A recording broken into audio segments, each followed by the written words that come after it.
Thanks, Jeremy and Alana. The Hawkeyes have had a lot of success in NCAA championship competitions this school year, and the Iowa gymnastics crew kept this tradition alive. The Gym Hawks were off to Columbus, Ohio to compete in the NCAA championships. Senior Jack Boyle, senior Matt Lukton, junior Corey Patterson, sophomore Dylan Ellsworth, and sophomore Austin Hodges joined Stanford, Penn State, Illinois, Oklahoma, Minnesota, and Ohio State to compete for the title. In the high bar competition, Hodges tied for 25th overall with a score of 14.350. Patterson, also making his NCAA finals debut, tied for 37th, recording a score of 13.750. Boyle placed 14th overall with a 14.600 effort, and Lukton finished 43rd with a 13.200.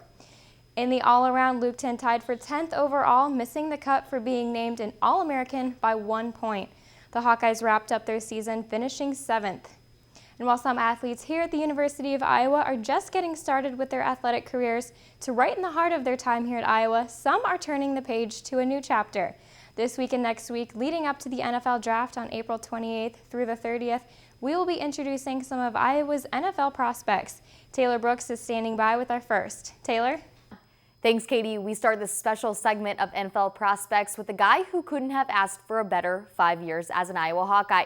Redshirting his freshman year, Austin Blythe came through the cracks of Iowa's legendary offensive line and made his way to the starting lineup the last 3 years. I dive into how special his senior season was at that undefeated regular mark, as well as how anxious Blythe is for these next 2 weeks. What was it like playing for your first time in Kinnick Stadium that redshirt freshman year that you did get your first start or playing inside Kinnick Stadium?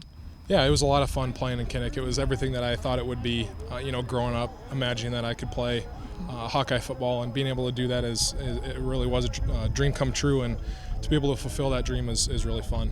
Walk me through those first couple games as a senior, and then 6th game you're undefeated, 7th game you're undefeated, and then you guys get to the Big Ten championship. This year was incredible.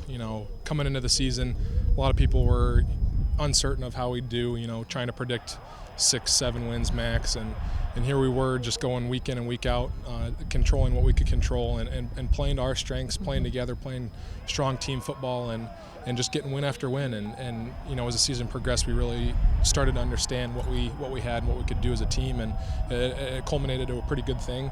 Obviously we wanted to finish a little bit better, but sometimes that's just not the way it goes. As soon as the bowl game ended, where did you go, and did you take a couple weeks off, or was it back to the grind? I took a week off, and then I was back here in Iowa City training with Coach Doyle and his staff, and getting ready for my chance to play in the NFL, to play professionally. Something that I dreamed of doing ever since I was a little kid, just like I dreamed of playing Hawkeye football. So chasing that dream right now, and hopefully it comes to fruition at the end of April. As the draft is 2 weeks away, what's your mind at? Where's your mindset right now? Right now, it's kind of a hurry up and waiting game. I wanted to get here. I'm starting to get a little anxious. It's been a long time coming. Like I said, we were here a week after the bowl game, so it's been a long process, but it's been a fun process too. Just anxious to hear where I'm going to be spending the next couple of years of my life, hopefully. And we talked about it a little bit, but just watching the draft with family, is that what you think you'll do? Yeah, I think when the draft comes, obviously I'm probably not going to go first round, so won't have anything Thursday or anything like that, but hopefully I'll be able to have my family around for when I do get the call, and just to share that with them, with the people that have been supporting me throughout my college career, all 5 years here, is going to be pretty special. Blythe, obviously a very special player on that team. He was also a captain. I enjoyed covering him this last couple years, so cannot wait to see where he ends up.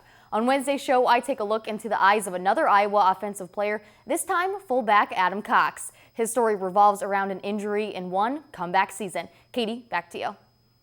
A historic day for the Iowa track and field team down in Texas over the weekend. The University of Iowa track and field team broke one school record and set 10 all-time marks. The Hawkeye men finished 3rd overall behind Texas and Nebraska, while the women's team came in 8th. Iowa closed the meet on a high note as the women's 1,600-meter relay school record fell for the 2nd time this season. Junior Alexis Guster, freshman Brianna Guillory, senior Montela Holder, and junior Alexis Hernandez came away with the win with 3:32.63, knocking the previous school record of 3:33.25. The Hawkeyes will have their first and only meet of the season, the 17th annual Musco Twilight at the Francis X. Kretzmeyer track on April 23rd. We will have complete coverage from that on Sunday's show. And that's all the time we have here in sports. Jeremy and Alana, back to you at the desk.